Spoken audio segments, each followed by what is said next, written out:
las luces. Ceci, ¿dónde está?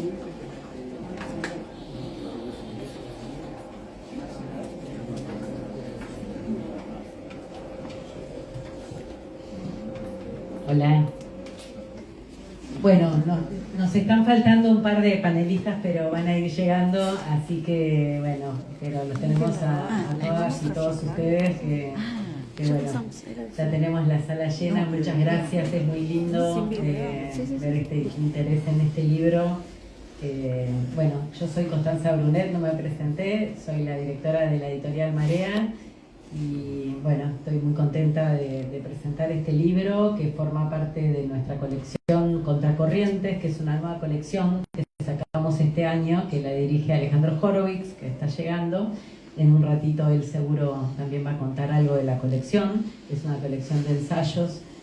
Y bueno, este era como un punto muy alto de la colección.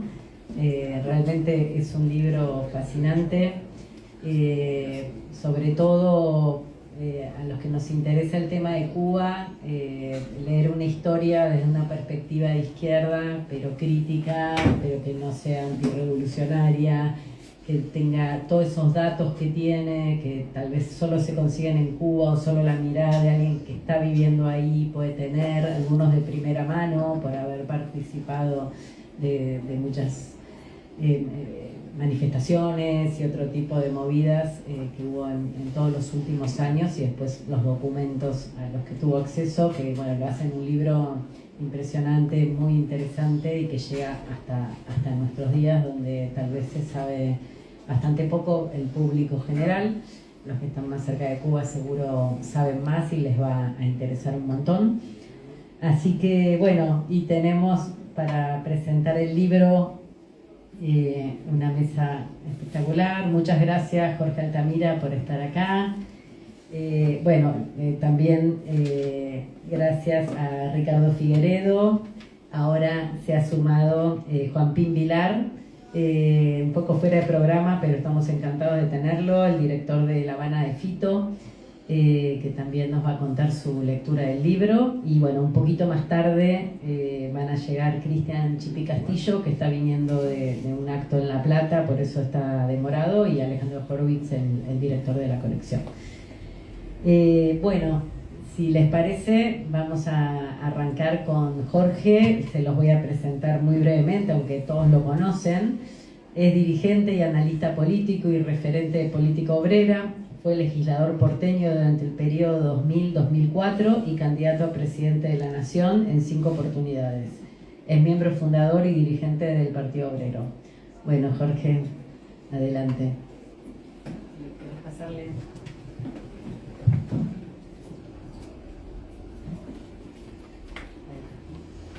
Buenas tardes a todos. Muchísimas gracias por la invitación. Tengo que decir algunas palabras sobre el libro en 10 minutos, de modo que voy a ir a lo que creo más esencial. En primer lugar, la salida del libro. La salida del libro porque Cuba atraviesa una crisis que plantea cuestiones de poder para todas las clases sociales dentro de Cuba y fuera de Cuba. Y el libro pone blanco sobre negro lo que es una caracterización del proceso revolucionario cubano. Digo pone blanco sobre negro porque en los círculos de izquierda muchas veces los problemas se tratan de arreglar hablando y entonces suman a la confusión o a la ambigüedad. Aquí está señalado con claridad. La última parte del libro muestra un escenario de crisis agudísima, pero también un escenario de confrontación de alternativas. Ese es el aspecto fundamental. Lo único que tendría que agregar a ese tema final es que dentro de la crisis tenemos que incorporar ahora algo que Frank no podía ya incorporar, que es la decisión de Trump de producir un cambio de régimen en Venezuela. Sea por la vía violenta, sea siempre por la vía violenta. Porque una negociación que está sustentada en el despliegue de una armada en el Caribe de características colosales, cualquier salida que tenga eso va a ser una salida gestada por la violencia, como el famoso cese del fuego en Gaza, que todo el mundo o la prensa oficial lo circunscribe a una solución de un conflicto, y en realidad la guerra continúa, la masacre continúa, y los objetivos del Estado sionista de expulsar a los palestinos, sea de Gaza como de Cisjordania, también continúa. Así que hay que tener mucho cuidado con esta nueva hipocresía a la 10ª potencia que desarrollan los líderes de las potencias imperialistas. Hoy es absolutamente necesario que Argentina responda fuertemente en defensa de Venezuela, lo cual también sería en defensa de Cuba, por un hecho adicional. Y es que Milei ha constituido, aparentemente para la ignorancia de la mayoría, un gobierno cívico-militar. El nombramiento del jefe del Estado Mayor del Ejército Argentino en actividad como ministro de Defensa o ministro de Guerra significa la incorporación de las Fuerzas Armadas al régimen político, algo que para un país que todavía vive con profunda claridad lo que significó la dictadura de Videla es particularmente significativo. Sin embargo, se ha pasado esto se ha dejado de lado, y esto viene acompañado con compras militares y un incidente reciente de una decisión de una nave argentina que estaba en el Caribe, que decidió salir de la zona de conflicto y fue violentamente atacada por Karina Milei, su comandancia, por no haberse asociado a la flota desplegada por Trump en esa región. Entonces, Cuba vive un impasse sin salida bajo el régimen actual, pero a esto se añade, a esta crisis, la crisis de una amenaza militar perfectamente clara. Esencialmente, en el debate que ahora hay en Cuba para cómo salir de esta crisis y abrir una perspectiva, importa muchísimo cómo caracterizamos a la Revolución Cubana. Importa muchísimo porque la Revolución Cubana es una enorme revolución, la más profunda que haya conocido en la historia de América Latina, la que llegó más lejos en aspectos fundamentales, en términos revolucionarios, pero es una revolución dirigida, controlada y orientada por la pequeña burguesía de Cuba. El proletariado como clase no ha intervenido en la revolución. Naturalmente que los obreros, los trabajadores apoyaron la revolución, pero como clase no intervinieron. En este sentido quiero hacer una comparación, en muchos sentidos importante, con la Revolución Cubana de 1930. En esa época, el movimiento obrero cubano, la clase obrera cubana, era políticamente muy activa. Tenía todos sus partidos y un gran dirigente, Juan Antonio Mella. Era una clase relevante en la sociedad. Ese escenario no se repite en 1959. El Partido Comunista de Cuba virtualmente no jugó ningún papel en la Revolución Cubana, y para quienes vivimos en América Latina sabemos, lo vivimos, las tremendas polémicas con las que el Partido Comunista defendía una ruta contraria a la que siguió finalmente la revolución. Es decir, la ruta que había aplicado en Bolivia, apoyando a la oligarquía cubana en el golpe del 46, la ruta que había seguido con el gobierno de Arbenz, no armar a los trabajadores, frente a la invasión organizada por Estados Unidos en 1954, es una línea general de capitulación política encuadrada en un señalamiento del 20 Congreso del Partido Comunista de la Unión Soviética de la transición pacífica al socialismo, y que era de un seguidismo general a la burguesía. La Revolución del 30 fue una revolución extraordinaria dirigida por la pequeña burguesía cubana, fundamentalmente el Partido Ortodoxo, y un líder de izquierda muy importante como Antonio Guiteras. Y no fue una revolución superficial. Al igual que lo que ocurrió en 1959, se destruyó el ejército. Nadie tiene presente este fenómeno, al punto que el ejército quedó en manos de los sargentos. Se había destruido toda la cúpula. En la Revolución Cubana del 59 no quedaron ni los sargentos. Hay un salto cualitativo.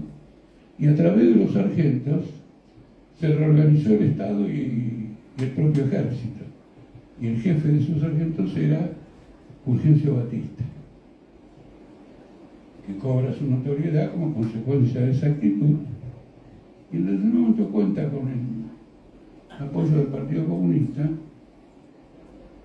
que al principio, en el periodo de la Tercera Internacional, el periodo ultraizquierdista de la Tercera Internacional, durante la Revolución del 30 impulsó soviets, en forma completamente aparatesca, pero para identificar el alcance que tenía esa revolución.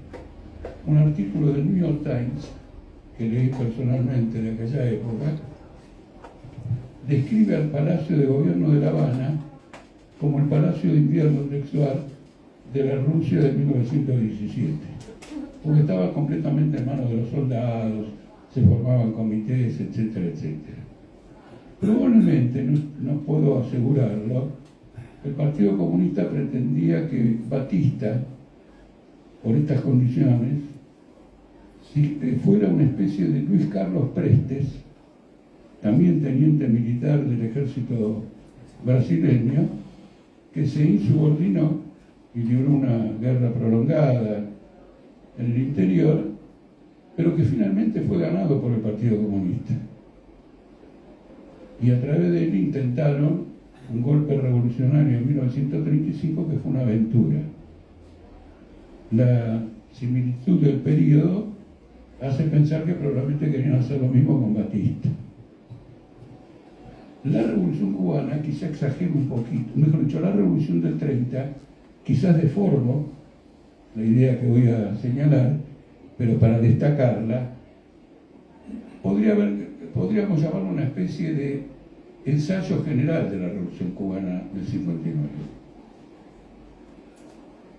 Porque indudablemente la Revolución Cubana del 59 es una autocrítica de los límites de la Revolución Cubana del año 30, dirigida por la misma clase social y dirigida por las mismas fuerzas políticas.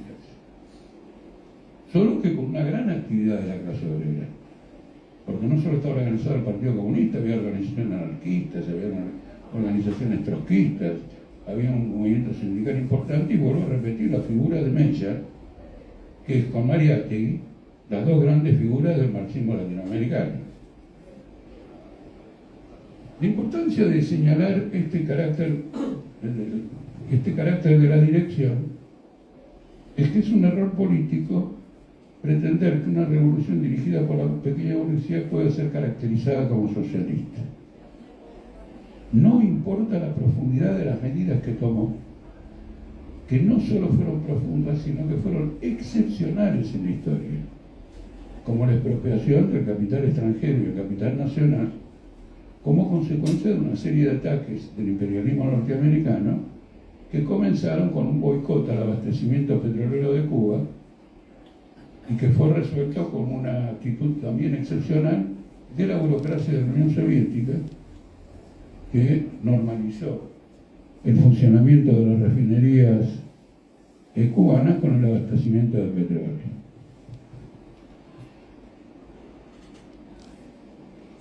Una revolución socialista es solamente una revolución conducida por la clase obrera, porque el socialismo es el movimiento de emancipación del proletariado.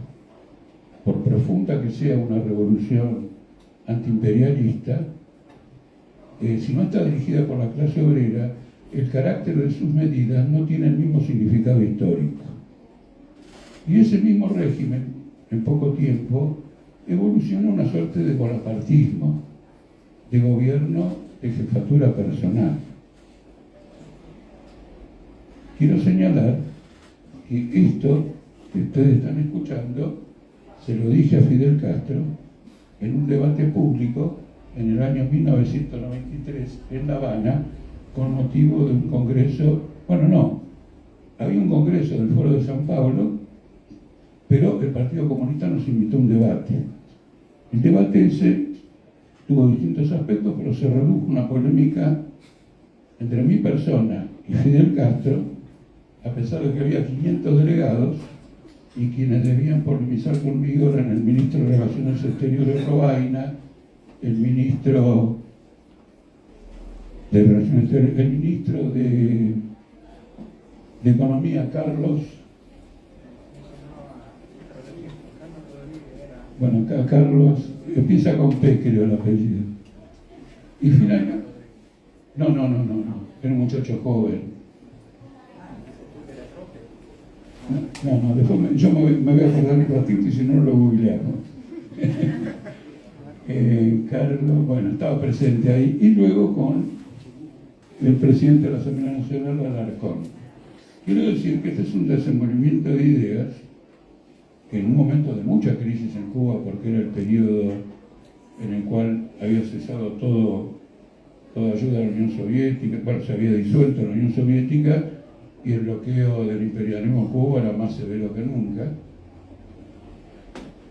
Todo ese tipo de debate es importante. Ahora, ¿por qué es importante esta caracterización? La caracterización es importante era importante en su momento, perfilaba una perspectiva. Precisamente por este carácter hubo lo que nosotros opinamos una especie de entrelazamiento con la burocracia rusa, Brezhnev y compañía, que a nivel mundial jugaban un papel completamente contrarrevolucionario, y eso fue lo que terminó, mediante la alianza con el imperialismo, la disolución de la URSS y la restauración del capitalismo en todos los otros países. Pero como tengo esos 10 minutos nada más, es importante por la siguiente cuestión. ¿Qué necesita Cuba ahora? ¿Otro partido pequeño burgués que, a diferencia del gobierno que está buscando capitales extranjeros, o como dice Franca en el libro, quizás, pero adaptar a Cuba el proceso capitalista de China? Frente a eso, ¿qué tenemos que construir? ¿Otro partido pequeño burgués? Porque probablemente, si un partido pequeño burgués en Cuba pudo dirigir una revolución como la de 1930 y luego en 1959 desarrollar una revolución tan profunda hasta que entró en declinación, a lo mejor hay que repetir la historia. Y en las discusiones que hay hoy en Cuba no hay una evidencia de que se plantee la cuestión del rol histórico que debe jugar la clase obrera en la sociedad capitalista y la obligación de que tenga un partido propio y una organización propia para cumplir una función revolucionaria. Ahora, Cuba hoy no atraviesa una situación revolucionaria. Cuba atraviesa hoy una situación contrarrevolucionaria. Restauración de la propiedad privada, privilegios de todo tipo y una amenaza creciente de Miami y del imperialismo norteamericano. Por lo tanto, ese partido obrero no tiene como misión hacer una revolución ahora, sino comenzar a desarrollar, frente a todo el proceso que se abre, una alternativa de la clase obrera, que de una u otra manera va a jugar un papel. Porque incluso si un Milei llegara a Cuba, ¿no es cierto?, va a tener que movilizar e invertir algo en algún lugar. Y va a tener que crear a la clase obrera que, como dice Frank en el libro, la burguesía puede desaparecer, pero la clase obrera no puede desaparecer porque entonces desaparecería la producción y las condiciones, digamos, de vida en general. Es decir, que una polémica antigua, que la pequeña burguesía puede hacer una revolución socialista, y que uno ya la tenía archivada, como diciendo, bueno, tantos debates en la izquierda, cobra actualidad más que nunca, no solo en Cuba, sino en todo el mundo. Porque si ustedes observan bien, el papel de sujeto histórico que cumplía antes el proletariado, ahora se le ha sido asignado a los movimientos, por ejemplo, feministas, indigenistas, LGTB, ecologistas. Es decir, ahora el sujeto sería una pluralidad de reivindicaciones identitarias. El resultado es que el imperialismo avanza cómodamente adelante. En el pasado había partidos que dirigían a la clase obrera. En la guerra actual, porque hay una guerra mundial, lo más importante que ha ocurrido, y que nosotros alentamos fervorosamente a que ocurra en todos lados, son las huelgas en Italia contra la masacre de Palestina. La clase obrera de Italia ha puesto de manifiesto ante todo el mundo que hay una conciencia internacionalista en el proletariado. Y entonces hay un escenario diferente. Yo pensé que a lo mejor el debate era como de media hora, entonces tomé la precaución de escribir un largo texto sobre lo que iba a decir hoy aquí. Ustedes lo pueden leer y van a encontrar un desarrollo más amplio, indudablemente, de mis posiciones, aunque no hago ninguna referencia a la Revolución de 1930 ni a otros aspectos, indudablemente lo complementa. Pero el movimiento, es decir, Cuba, en la conciencia histórica de América Latina, representa la revolución contra el imperialismo. Y la contrarrevolución significa aplastamiento de Cuba, no importa en qué circunstancias, para borrar de las masas latinoamericanas la conciencia de que pueden hacer su propia revolución.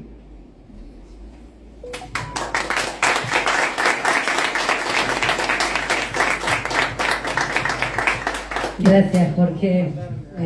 Si nos das permiso, después nos gustaría ese texto subirlo a la página de la editorial. Ese texto que escribiste. Después lo arreglamos. Bueno, ya hay una revolución editorial. Bueno, antes de pasar al siguiente, me gustaría leerles nada, porque mientras vos leías me acordaba del epílogo del último capítulo que escribió Frank, y me gustaría leerles un par de párrafos que dialogan un poco con lo que vos venías diciendo, para que después se arme el debate. El epílogo o último capítulo se llama Al final de este viaje, ¿qué es una revolución? Les voy a leer un par de párrafos y dice: Cuba es un ejemplo de cuando se usa indiscriminadamente el término revolución. En medio de la aplicación del modelo chino, la propaganda del PCC sigue repitiendo que en Cuba hay una revolución, algo que todavía reproducen algunas izquierdas. El gobierno cubano sabe que el capital político heredado de la revolución es uno de sus principales sostenes. Los retratos de Fidel Castro en las avenidas cubanas se han mantenido mientras la burguesía avanza. ¿De cuál revolución puede hablar un gobierno cubano hoy cuando desde mínimo 2021 la mayoría de las medidas económicas que toma son en beneficio de la burguesía, estimulando su crecimiento, dándole apoyo, ya sea con el discurso del mismo presidente o poniendo a disposición del sector privado los medios de prensa estatales, mientras aplica año tras año recortes de políticas públicas y alza de precios, presentando además el conjunto de estas medidas como la política a seguir y no como un recurso provisional? ¿Cuál revolución cubana llaman a defender algunas organizaciones comunistas? ¿Con cuál revolución se sentirán hoy identificados la mayoría de los jóvenes cubanos? Bueno, dejo estas preguntas planteadas. Y ahora vamos a pasar, ahora sí, hola Alejandro, eras el primero, ahora sos el segundo. Los voy a presentar brevemente. Alejandro, además de, como ya les conté, dirigir esta colección fantástica que empezamos este año, Contracorrientes, también es ensayista, editor, periodista y profesor universitario, doctor en Ciencias Sociales, summa cum laude por la Universidad de Buenos Aires y director de la colección Contracorrientes de Editorial Marea. Gracias.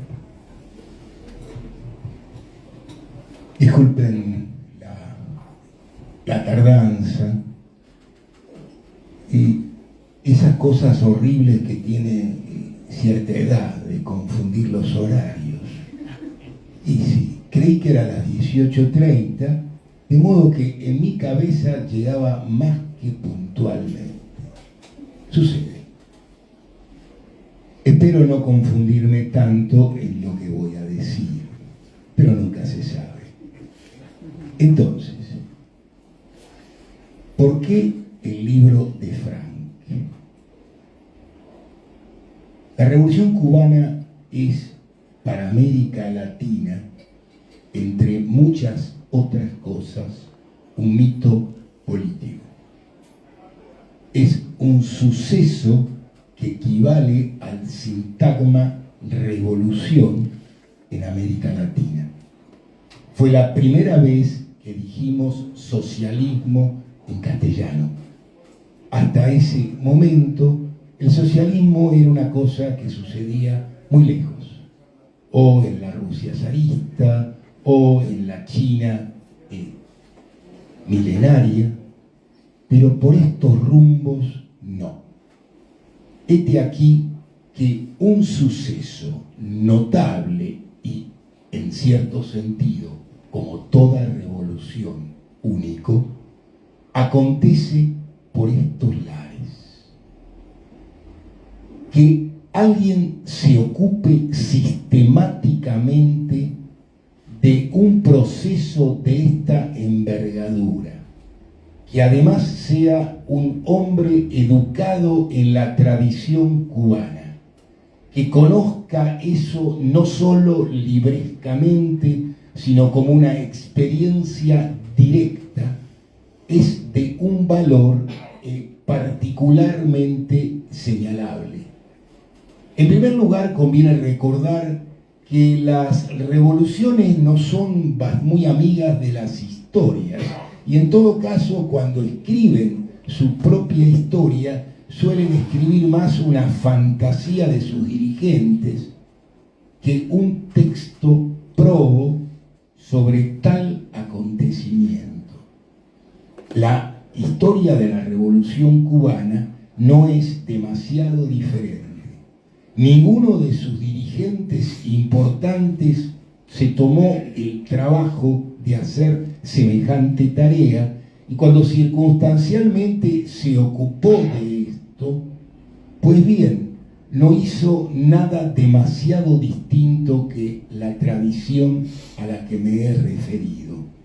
Es decir, contó alguna cosa y alguna circunstancia, algún episodio, pero de ninguna manera nos proveyó de un relato orgánico capaz de explicar cómo a 90 millas de Miami se instalaba un frío que hizo pensar a John Fitzgerald Kennedy en la necesidad de la Alianza para el Progreso, es decir, en darse una política para América Latina que ya no era simplemente el Big Stick, sino que era entender que se hacían cargo de algún modo y en alguna medida de lo que aquí venía sucediendo, más allá de los términos en los que lo venían haciendo desde Franklin Delano Roosevelt y antes, me refiero al otro Roosevelt.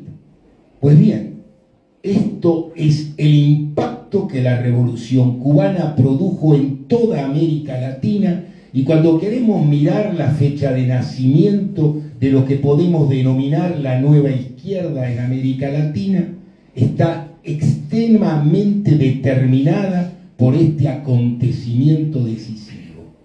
Frank nos da los elementos, no la mitología de los elementos. Nos recuerda que Fidel Castro no era exactamente ningún marxista-leninista en ninguna de sus versiones imaginarias, sino un militante del Partido Ortodoxo de Chavas, y que ese hombre tenía una virtud política directa, hablaba en serio.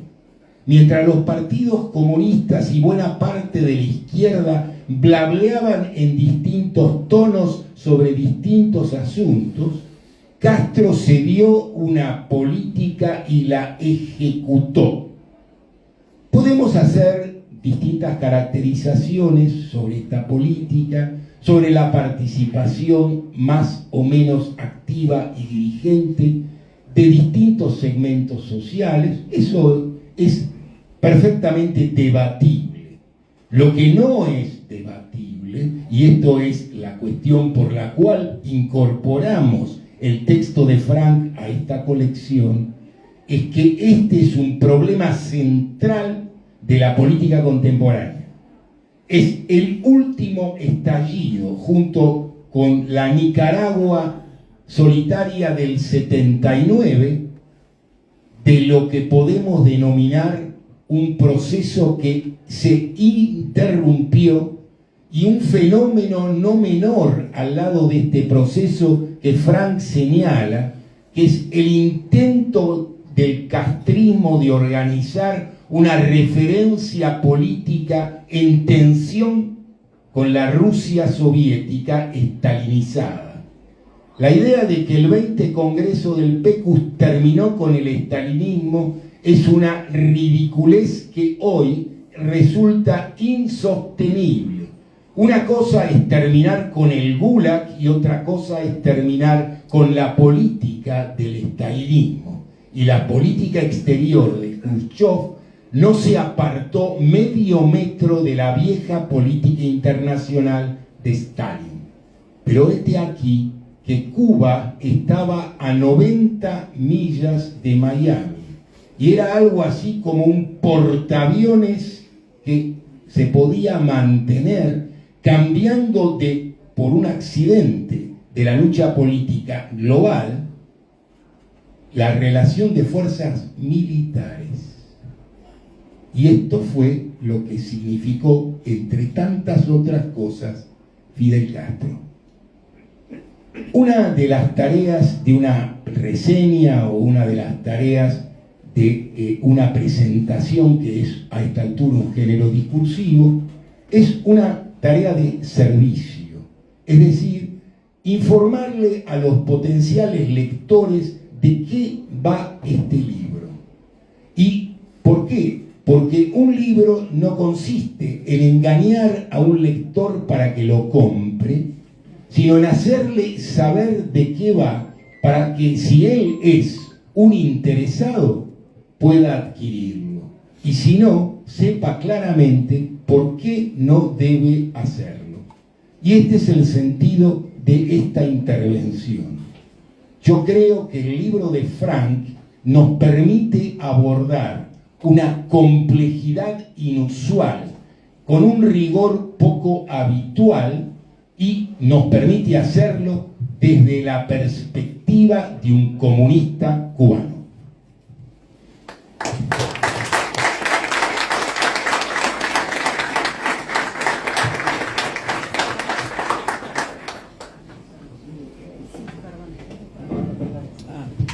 Hola. Bueno, bienvenido. Ahora nos reacomodamos.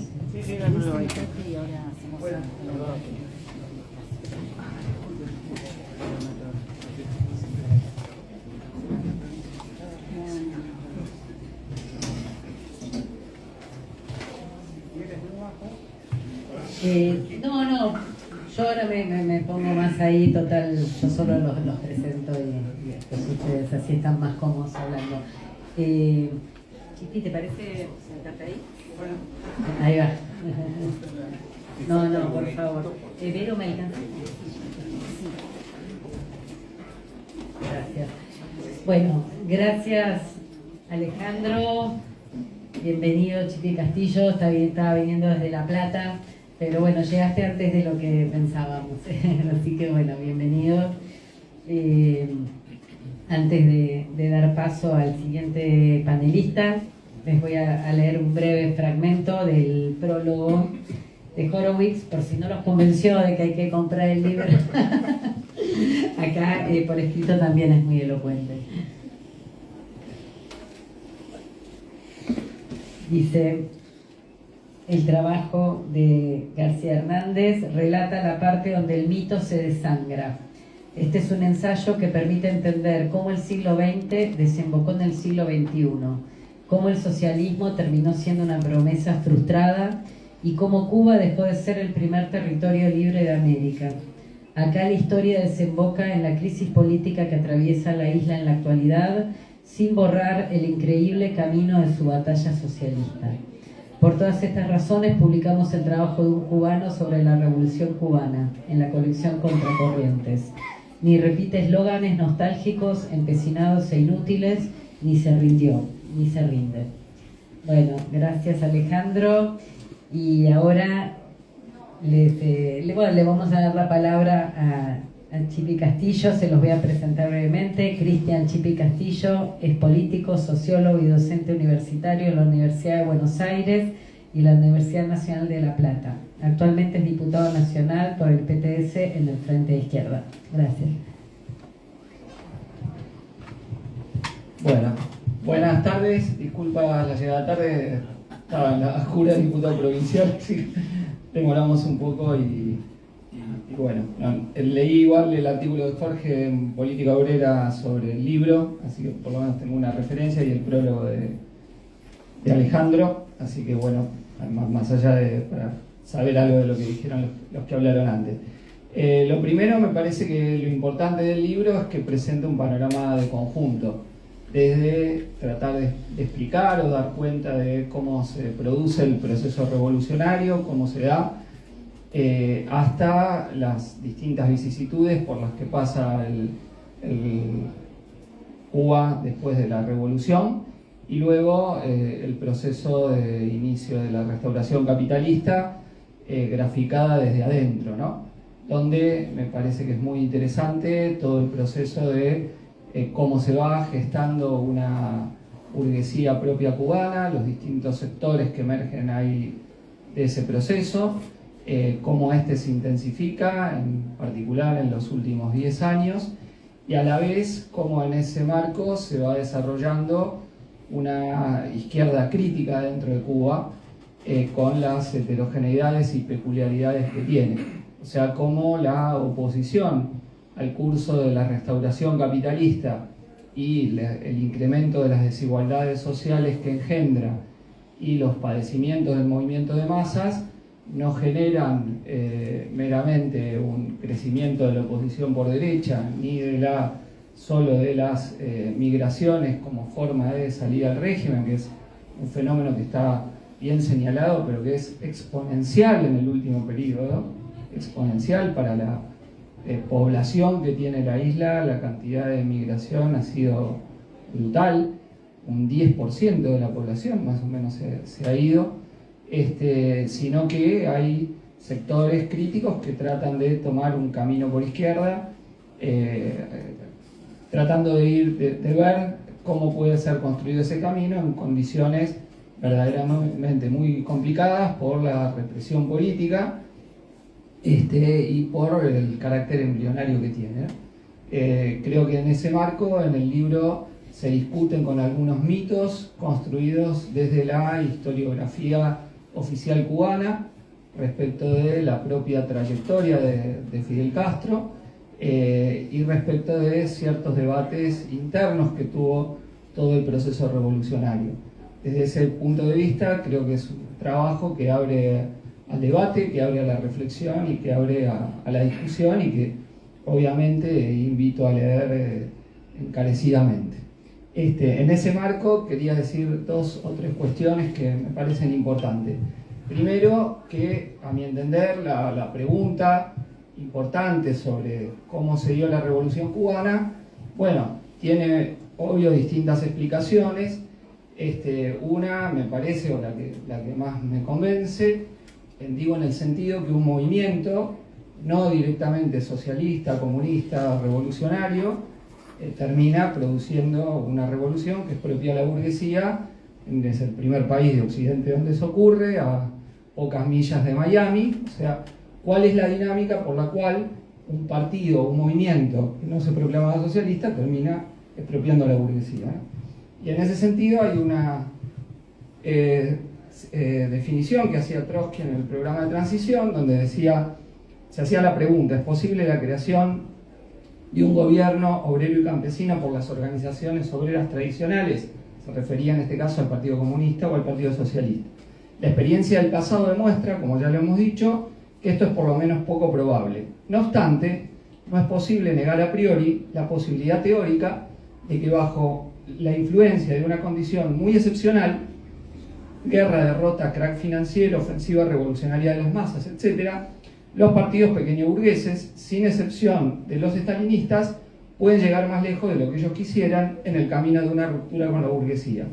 En cualquier caso, una cosa está fuera de dudas, aún en el caso de que esa variante poco probable llegara a realizarse en alguna parte y un gobierno obrero y campesino en el sentido indicado más arriba llegara a constituirse, no representaría más que un corto episodio en el camino de la verdadera dictadura del proletariado.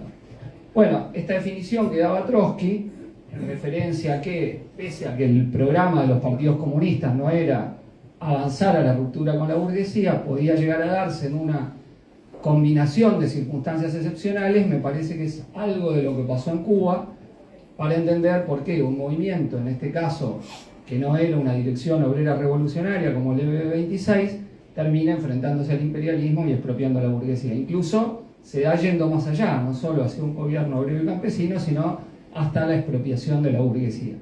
Y en ese sentido, me parece importante tratar de definir, bueno, qué se instauró en Cuba. Yo creo que en ese sentido la categoría que definió parte del movimiento trotskista de un Estado obrero deformado, burocráticamente, es una categoría correcta para pensar qué es lo que emerge de la relación cubana. Es decir, un Estado proletario, producto de la expropiación de la burguesía, producto de una dirección que no quería ir hacia ahí, va hacia ahí, expropia la burguesía, pero instaura un tipo de Estado proletario que ya surge burocrático desde el inicio. En el libro se plantea en un momento que después de la revolución había como un debate, ¿sí?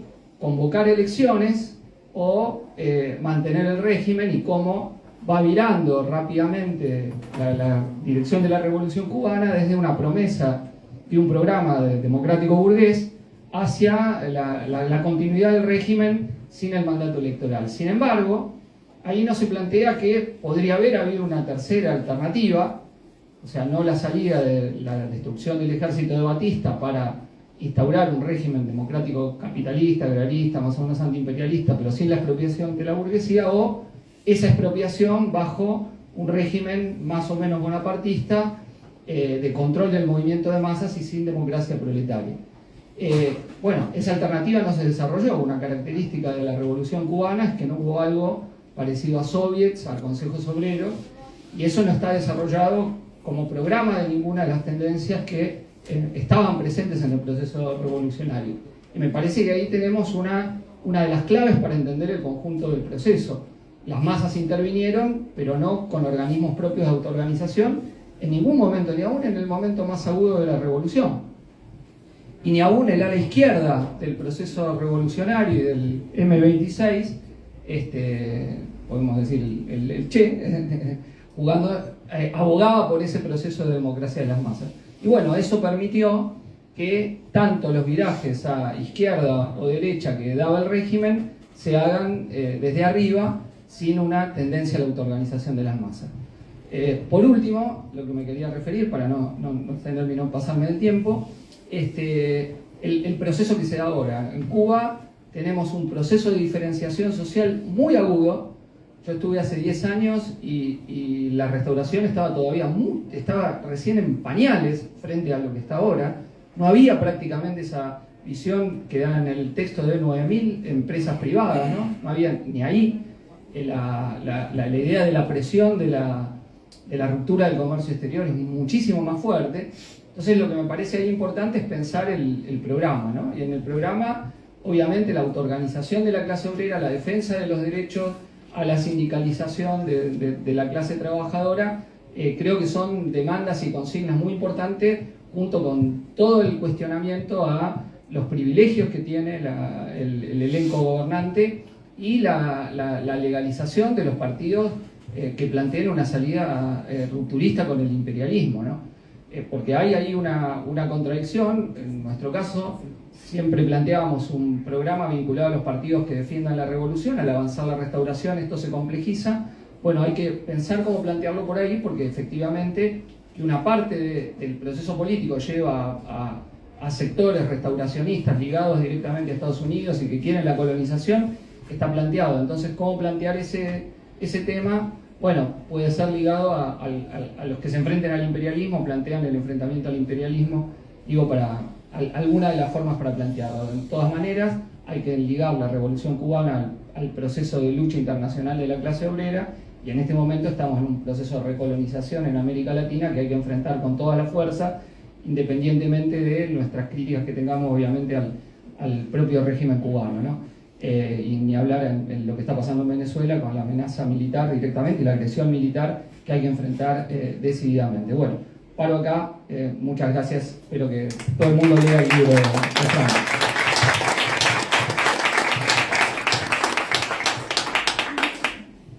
Bueno, muchas gracias, Chipi. Y bueno, antes de darle paso a Ricardo,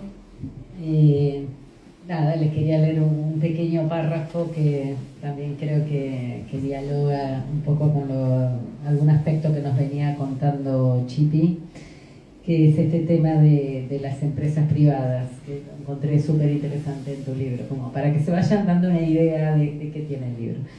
Dice: el auge de las empresas privadas cubanas fue de un crecimiento asombroso. Entre otros aspectos, esto se debió a algo fundamental, la acumulación de capital.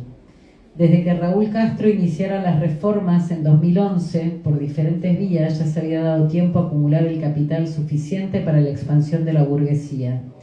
En el periodo de septiembre de 2021 a junio de 2022, el Ministerio de Economía y Planificación había aprobado 4.097 nuevos actores económicos, de los cuales el 97,5% eran MIPYMES privadas. Según la Oficina Nacional de Estadísticas e Información, ONEI, el 2022 cerraría con 6.138 MIPYMES privadas. El gobierno, que antes anunciaba el crecimiento de la producción de azúcar, la inauguración de escuelas o policlínicos, pasó a informar mensualmente sobre la cantidad de nuevas empresas privadas, un nuevo éxito económico. Bueno, para seguir debatiendo, ahora les voy a presentar a Ricardo Figueredo. Muchas gracias por estar acá. Él es director, productor y guionista cinematográfico con más de 20 años de experiencia dentro de la industria, graduado en la Escuela Internacional de Cine y Televisión de San Antonio de los Baños. Sos cubano también, ¿no? Claro, Sí, cubano. claro. Bueno, muchas gracias por invitarme a la presentación del libro de Frank. Confieso que no lo he leído en su totalidad, pero he explorado algunos capítulos. Es un libro muy interesante. Conozco a Frank hace unos años ya desde La Habana y bueno, siempre estamos debatiendo sobre lo que nos está pasando en Cuba.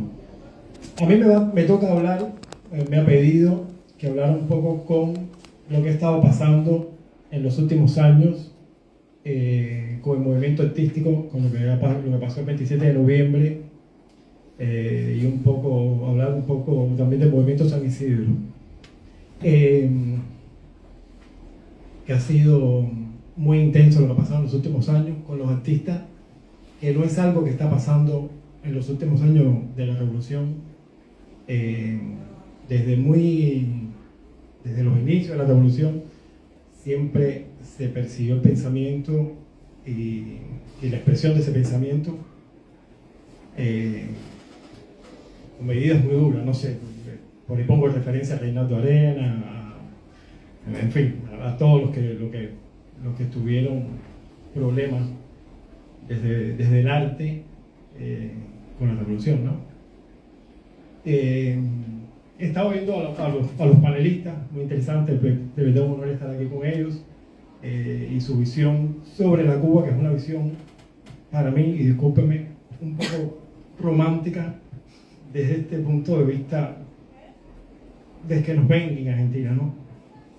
En Cuba ahora mismo hay más de 1.000 presos políticos, jóvenes,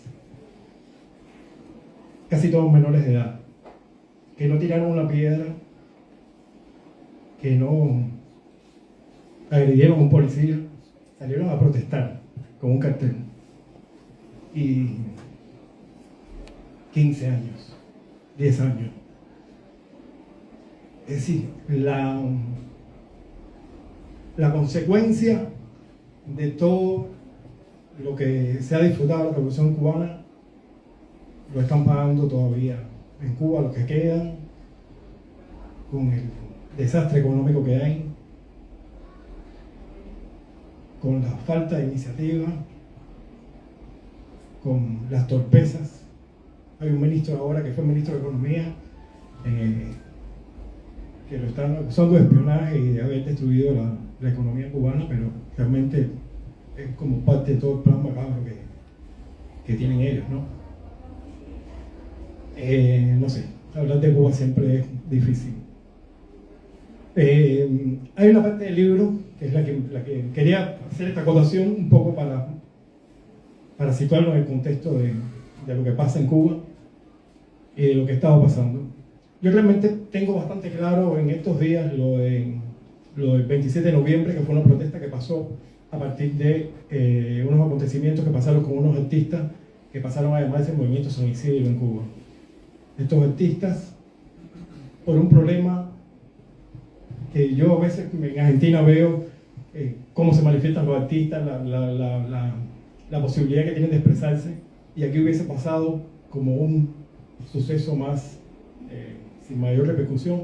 En Cuba se convirtió en que esos muchachos casi mueren en una huelga de hambre, encerrados, acuartelados en sus sedes y con una violencia policial sin extremo, sin precedentes en Cuba, ¿no? Y eso originó que una vez que los detuvieron, que entraron en la casa y lo sacaron de la manera que lo sacaron, al otro día los artistas, en consecuencia con esos hechos, se reunieron todos en el 27 de noviembre delante del Ministerio de Cultura para pedirle, para dialogar, porque no era un pedido, estamos pidiendo un diálogo al gobierno, a las instituciones culturales, para que dejar claro una serie de condiciones que ha estado pasando desde el inicio de la revolución, pero que en los últimos años se agudizó y se puso de la manera que se puso también por la falta de inteligencia del gobierno, que para mí es otro debate que pudiéramos tener.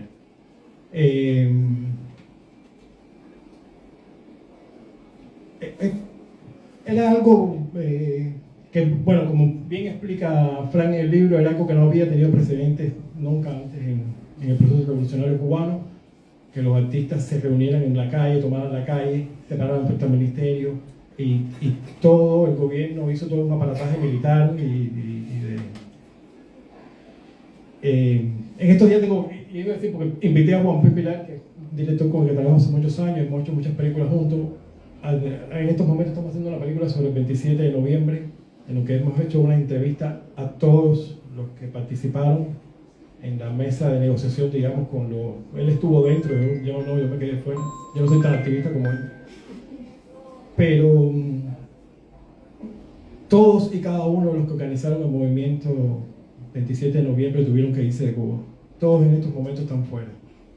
Y muchos de ellos no pueden volver. Les cuento todo esto porque al final las consecuencias de todo lo que ha pasado en Cuba, de todo lo bien que pudo haber hecho en un momento la Revolución Cubana, creo que la cagó, como se pudiera decir, desatendiendo al pueblo y no escuchando a los jóvenes en este cambio que se estaba pidiendo desde el inicio. Y por eso salió palabra a los intelectuales, cuando se reunió Fidel con los intelectuales y pautó en ese momento las condiciones de cómo debía ser el arte en Cuba. Eso se mantuvo durante los años, pero ya en los años actuales hace falta renovar esas palabras, hace falta darle un nuevo sentido a ese arte dentro de la revolución. Y nada, no sé qué más decir.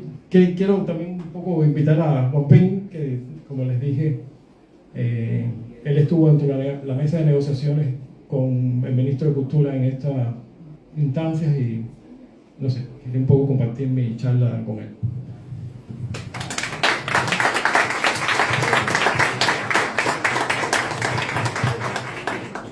Buenas tardes. antes de entrar en el tema este del 27 de noviembre, de la actualidad, yo no veo al Partido Comunista Cubano en su historia como se ha visto aquí. El Partido Comunista, la Revolución Cubana podría haber existido sin el Partido Comunista Cubano. Sin el liderazgo del Partido Comunista, sin la intervención de ningún comunista ni ningún miembro del partido, la Revolución Cubana se hubiera dado. Porque exactamente la parte más reaccionaria del movimiento revolucionario cubano y la de la alianza con el imperialismo y con el gobierno de Batista fueron los comunistas. Eso está en los periódicos de la época. Es decir, inclusive Blas Roca Calderío, que es el secretario histórico del Partido Comunista, cumple años el 24 de julio y el Moncada se da el 26 de julio, y Batista, que los conoce bien porque sabe que son un fraude entregados abiertamente a la corrupción y al imperialismo, a la Unión Soviética o a lo que fuera, menos a la patria. ¿Está claro?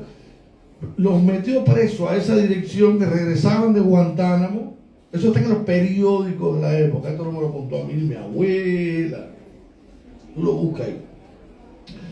Los metió presos a todos e hizo, paralelo al juicio de los moncadistas, el famoso juicio de la historia de Marzoberá, paralelo a ese juicio, se estaba celebrando el juicio a la dirección del Partido Comunista.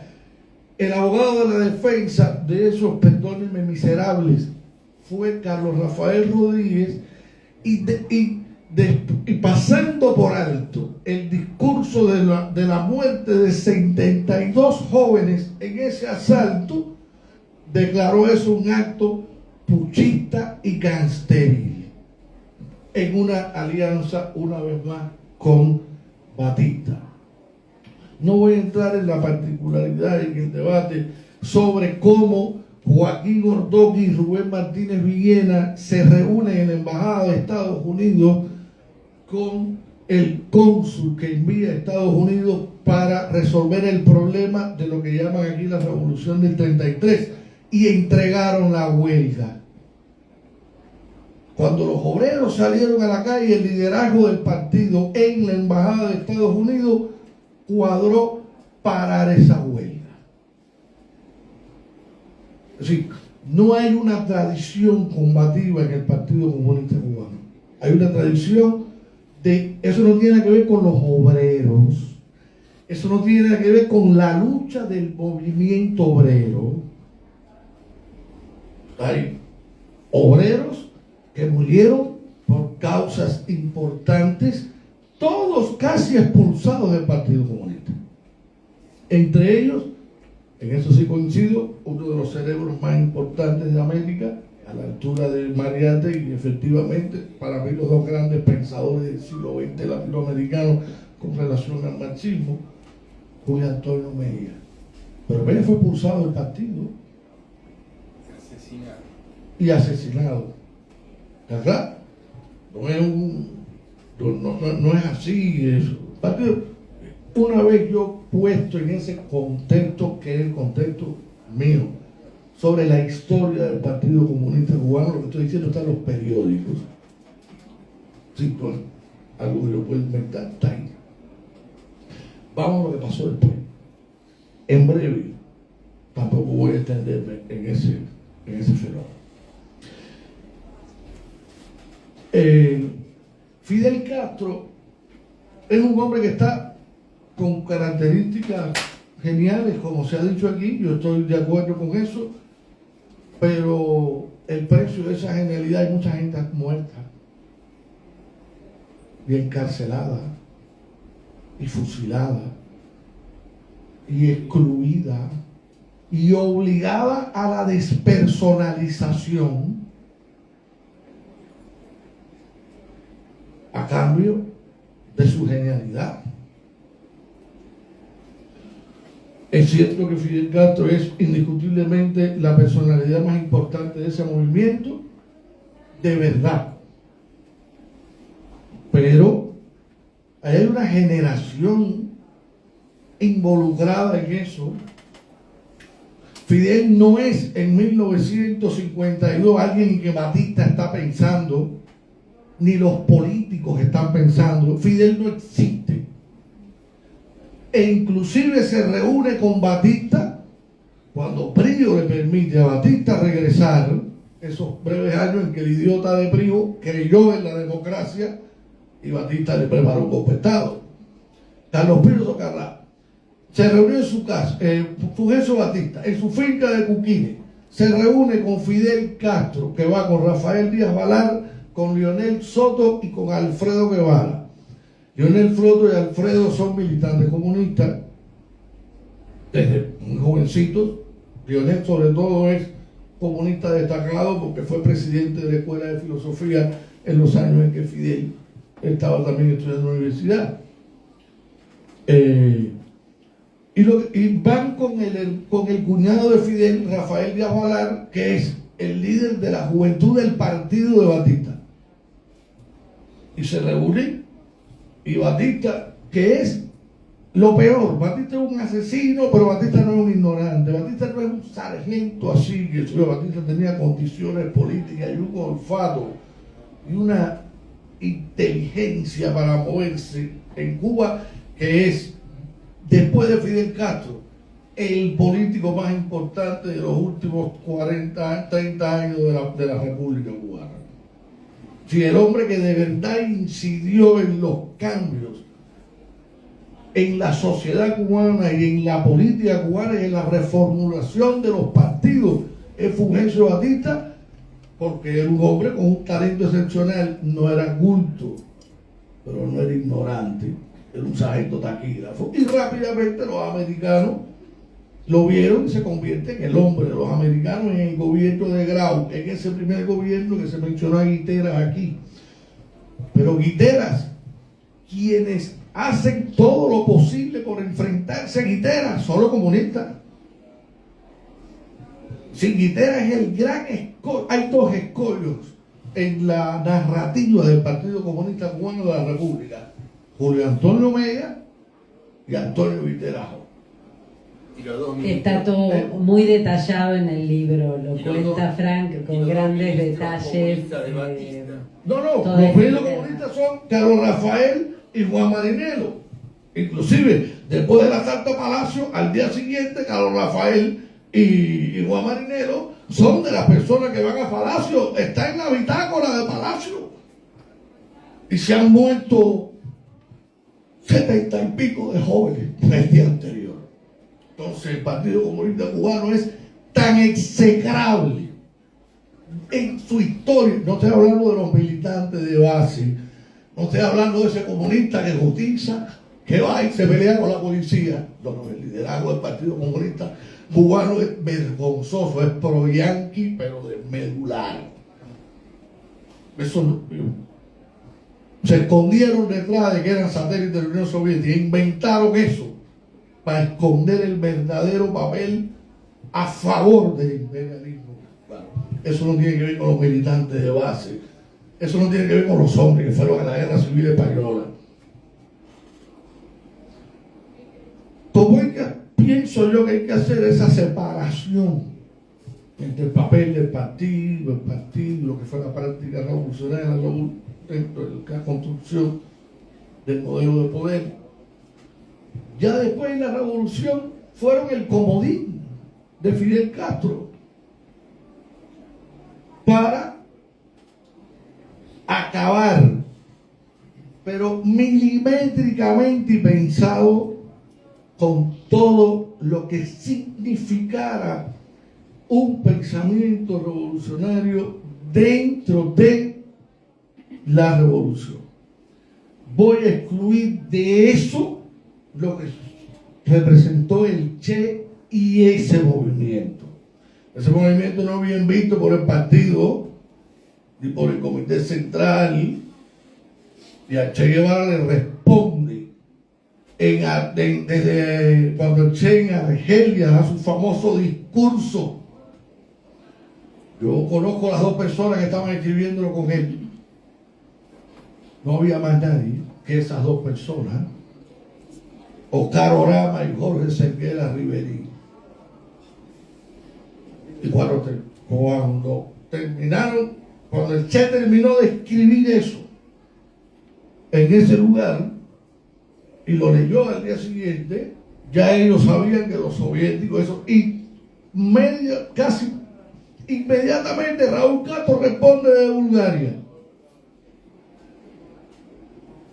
deslegitimando al Che. Es decir, evidentemente ahí, eso está en los libros, en los periódicos, esto no es un cuento de oído, salvo el detalle de Orama y Cerquera, que se los regalo de paso. Es decir, no es algo que Fidel y el Che hablaron y nada. Ahora bien, hay que comprender una cosa: Fidel es el poder, y mientras su generación estaba estudiando para sacar 100 puntos en historia, él estaba estudiando para algo más. Y es un clásico líder revolucionario de libros, un hombre capaz de movilizar, de convencer, pero sobre todo de olfatear y saber dónde está la coyuntura. El Fidel está buscando ya un espacio. Ya después puede estar el Pinto, que si él es más grande, y es cierto que un hombre con ese cerebro necesita un espacio mayor en la sociedad, en la política. Esos son los sociólogos, los politólogos, y yo no soy un estudioso, yo soy un artista, yo hago documentales. Me tocó, por razones personales y familiares de mi niño, convivir con ese mundo y comprenderlo y conocer quiénes eran los líderes comunistas y quiénes son las personas que hicieron la revolución. Ahora, vamos a separar también la revolución cubana del socialismo cubano y de Fidel Castro, porque yo creo que una de las grandes equivocaciones de Fidel Castro en su egolatría, porque eso es un hombre con egolatría. Yo pienso en Fidel Castro como pienso, no sé, en Maradona, en Michael Jackson, y eso tiene que ser muy difícil. Que tú te levantes por la mañana en tu casa y desde que tú te levantas la vecina te diga: tú eres Dios, y camines a las 4 cuadras, tú eres Dios, porque no hay manera de bajarse de ese escenario. Entonces hay un Fidel para el mundo grande. Vaya, hay que ser ignorante para disminuir a Fidel Castro. Hay que ser muy ignorante para disminuir el papel de Fidel Castro en este continente y de cambio en este mundo, en el proceso de descolonización. Pero hablar de clase obrera, donde ya estamos como se hablaba hace 50 años, cuando ya estamos en la inteligencia artificial y el ser humano se aboga al debate más grande, que es a repetir en millonésimas y millonésimas a veces más lo mismo de León y Silesia. Juanpín, no quiero interrumpirte. Bueno, me interrumpió, perdónenme. Me toca este horrible papel de ordenar un poco los tiempos, porque la librería tiene un tiempo. Y queremos abrir la conversación. Todavía nos falta que hable. Pero bueno, ya me tocó ser la antipática que le pedí, que le corté bastante del libro. Claro.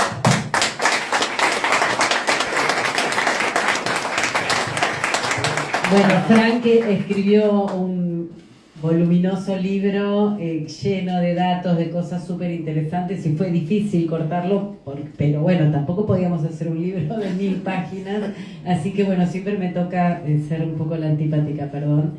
Pero bueno, ahora sí, vamos a darle la palabra al dueño de casa, al cumpleañero, al que presenta, y para los que no lo conocen tal vez, se los voy a presentar.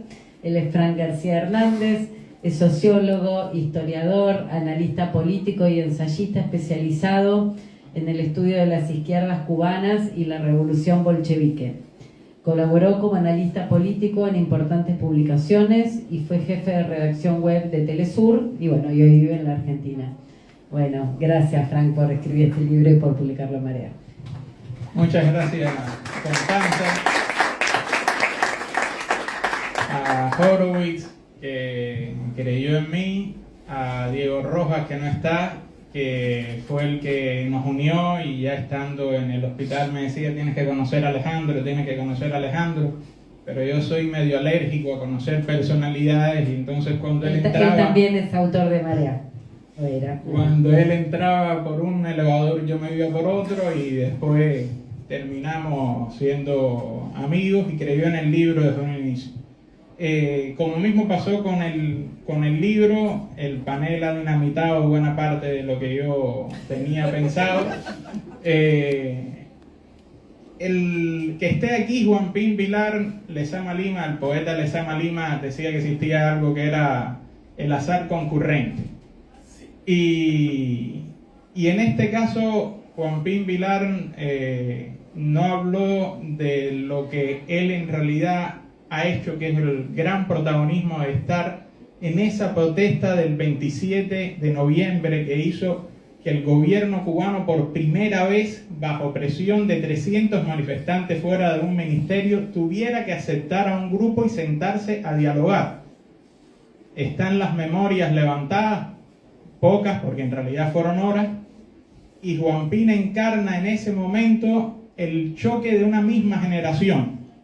Cuando él le dice al viceministro: parece mentira que tú y yo nos conocemos, le dice a Fernando Rojas, y sin embargo me siento más identificado con estos muchachos que yo no sé quiénes son. Y Julio César Guanche, que lo cito varias veces en el libro, después al día siguiente publicaba una nota que decía: el que crea que lo del 27 de noviembre es nada más sobre San Isidro lo puede creer, pero esto va mucho más allá.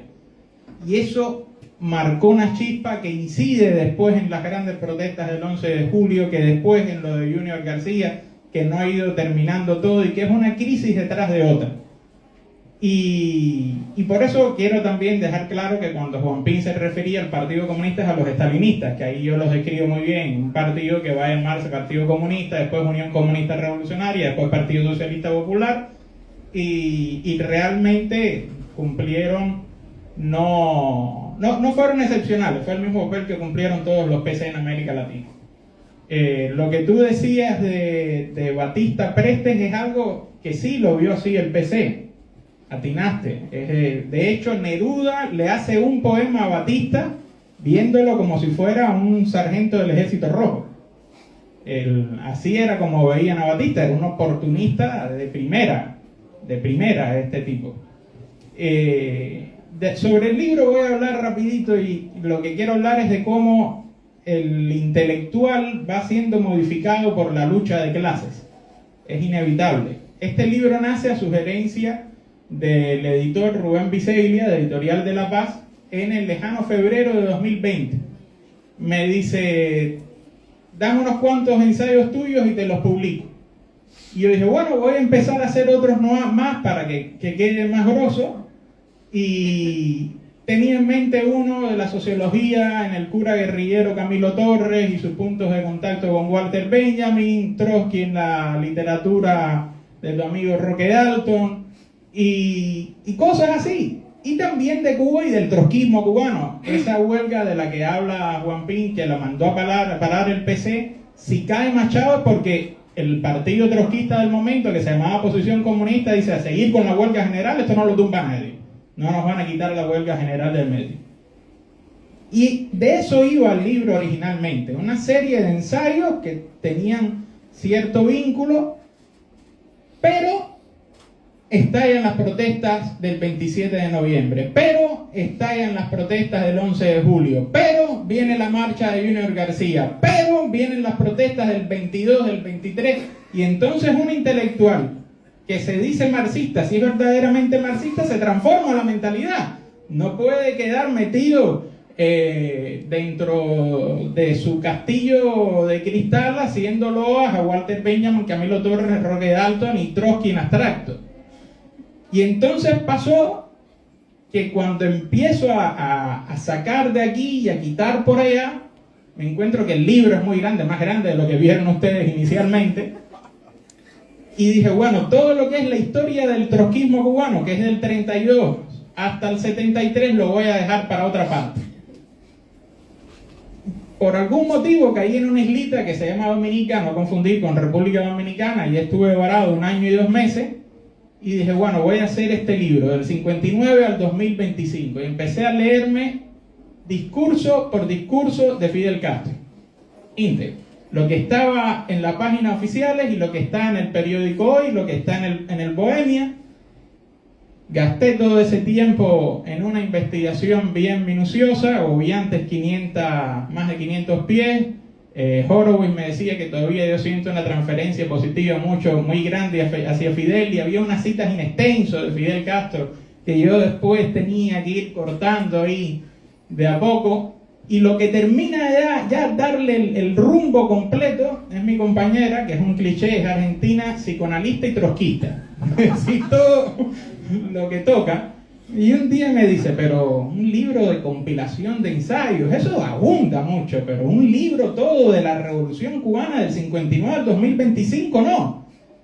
Y bueno, cuando aquello no era el 25. Y yo digo, bueno, es verdad, ya, vamos a sacarla con esta. Y cuando llegué a Argentina, empecé a redactarlo, entre acá y La Plata, entre acá La Plata, hasta que un día empiezo a hablar con Horowitz finalmente, y le comento que había terminado un libro, por decir cualquier cosa. Me dice, a ver el borrador. Y entonces ve el borrador y, bueno, mira, estoy haciendo una colección y va para allá.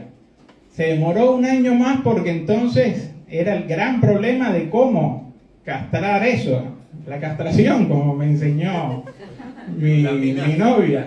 Es una amenaza. No. Bien difícil lograr saber cortar, y entonces no es casual que estén estos dos acá, que esté Altamira y que esté Chipi, porque son muchos los cafés que me he tomado con Ramal, con Chipi, con Altamira, y unos debates largos que hemos tenido. Y esto cada vez que hablaba con ellos me saltaban más preguntas y más preguntas. Impartí un curso virtual de historia de Cuba, que acá hay una compañera de la COR que estaba presente disciplinadamente, iba a todas las clases, y creo que hay una vecina que también iba a todas las clases. Y las preguntas, que eran las que menos yo me imaginaba, me iban también bombardeando el libro. Iban haciendo que yo tuviera que cambiar por aquí, por allá, porque cuando este afecto que ustedes le vieron a Juan Pin, que le vieron a Figueredo, el problema es que lo vivimos. Mis abuelos combatieron en la Revolución Cubana. A mi tío abuelo lo torturaron al punto que lo dejaron sordo, la gente de Batista. Yo me decía Juan Pin, mira, yo recibí a Brezhnev cuando era niño. Yo le decía, yo a Gorbachev. Es decir, lo que yo estoy escribiendo, yo lo viví, y tenía que tomar una cierta distancia, porque además es desgarrador cuando uno es comunista tener que estar escribiendo la historia de una revolución que tú viviste, que se burocratiza, que llega al momento que está ahora.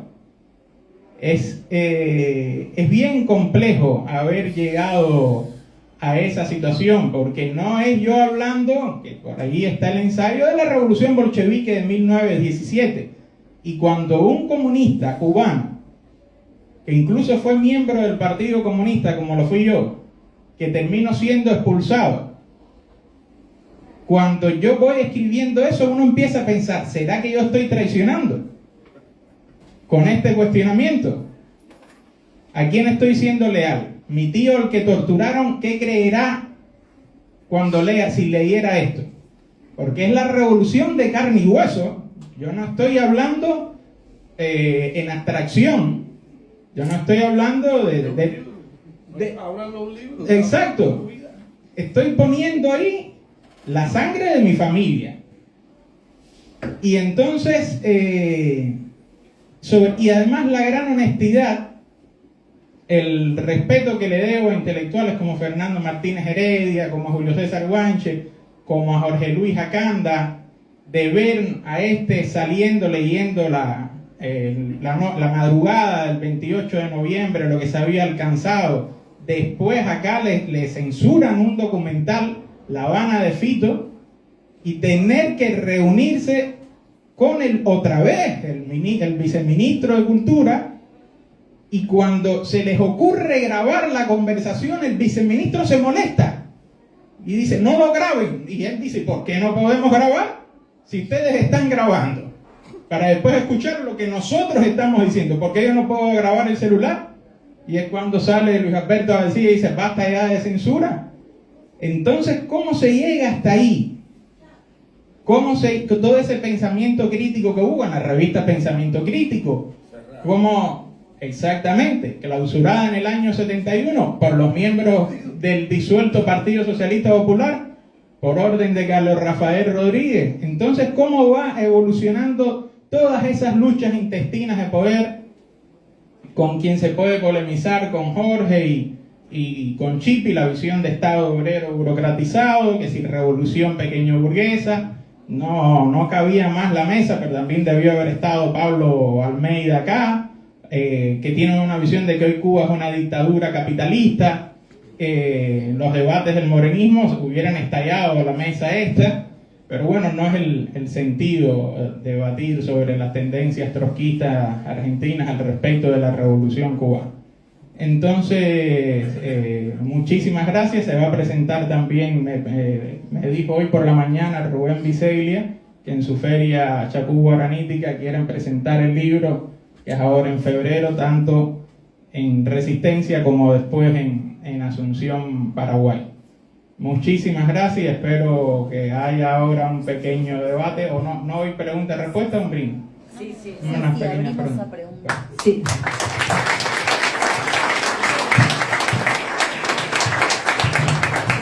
Sí, podemos tener unas pocas porque bueno, después tenemos también un brindis con el que podemos seguir charlando, pero bueno, a ver quién... Otro.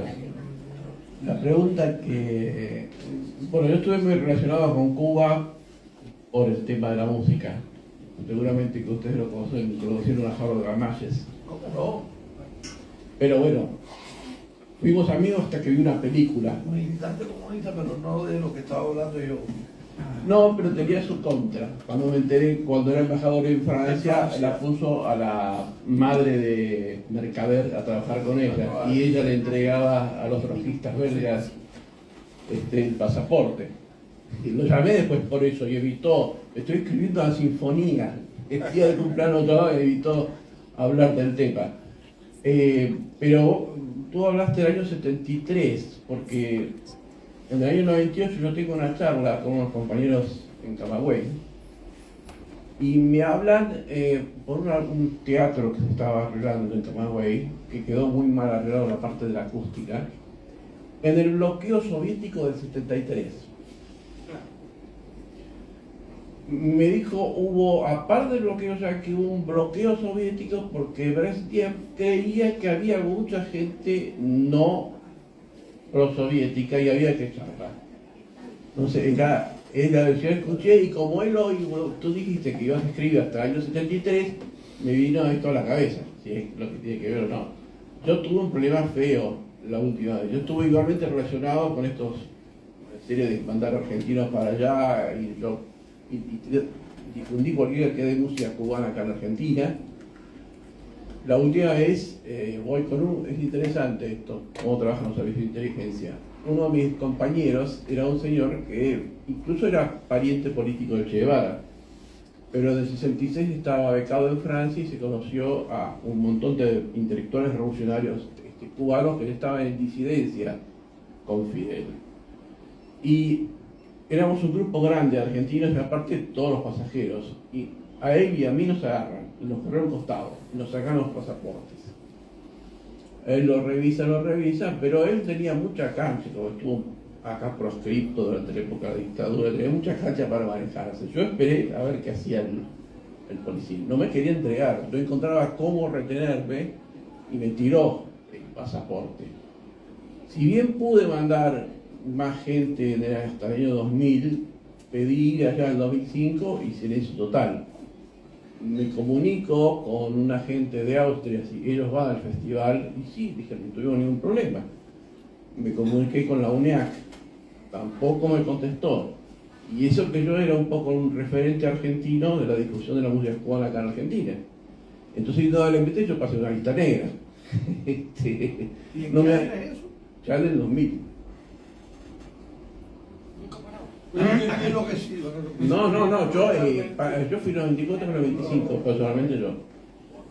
A ver, El 98 encuentro ya en el campo, porque quería conocer, yo fui en avión, pero quise pasar por conocer todo la zona bien selvática por tren, y me encuentro que hay una enorme diferencia en el campo, entre la gente que ya tiene unas casas gigantes, muy bien construidas, y la gente muy pobre. Y había muchas cuestiones que en el 95 no había, ¿no? Ya cuestiones capitalistas, especie de McDonald's de allá y un montón de cosas. Y en el 2000 mucho más todavía. Pero aparte con un aparato, no sé quién estaba en el Ministerio del Interior, con una situación represiva mucho más fuerte, no poder charlar con la gente, que antes sí podía hacerlo. Bueno, estoy bastante fiel del 2000. Pero bueno, esto quería comentarte si esto de 73 es cierto o no hubo un bloqueo del 73 soviético. al revés, que No, el eso- 65, sí, no, el 65, Ahí tenés sí. el- 65, 66, 67 con las olas, el problema que hubo, el tema de, conocí compañeros que estuvieron becados en Checoslovaquia, cuando rompe, que Fidel elimina a la gente del Partido Comunista, viejo Partido Comunista cubano, y ellos están esperando, bueno, chao, nos van a apoyar a nosotros que estamos acá, la primavera de Praga. Y Fidel está diciendo que no, que apoya la invasión soviética.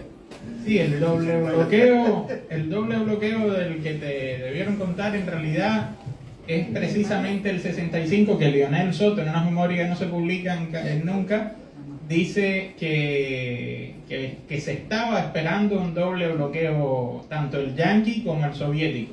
El 73 yo lo digo porque es cuando se disuelve el Partido Obrero Revolucionario Trotskista, que ya se mete la última ofensiva contra el trotskismo porque reflota un poco en el 71 y les meten condenas hasta 9 años, y ahí es cuando desaparece el porte.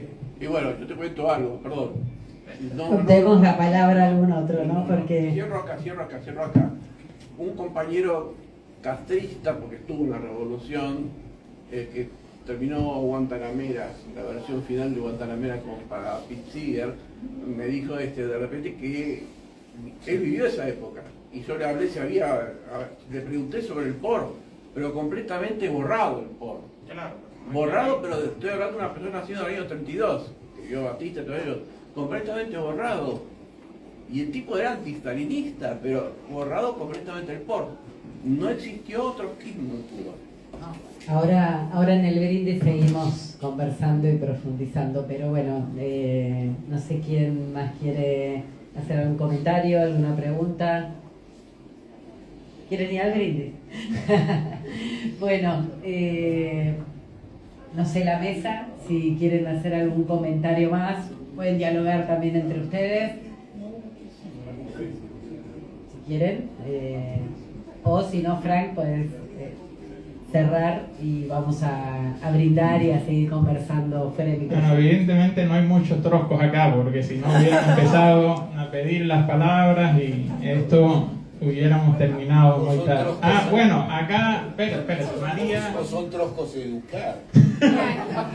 También puede suceder. La última vez que hubo trozos fue en enero de 1968. Porque había un compromiso ya, y entonces van casi todos los trotskistas importantes a Cuba a un congreso cultural que hubo. El del Congreso Cultural de La Habana. Desde La Habana, enero, es una cosa impresionante, el partido internamente estalla, eso, pero ya están condenados porque ya ha muerto el Che. Si la muerte del Che cambia la estructura política en Cuba,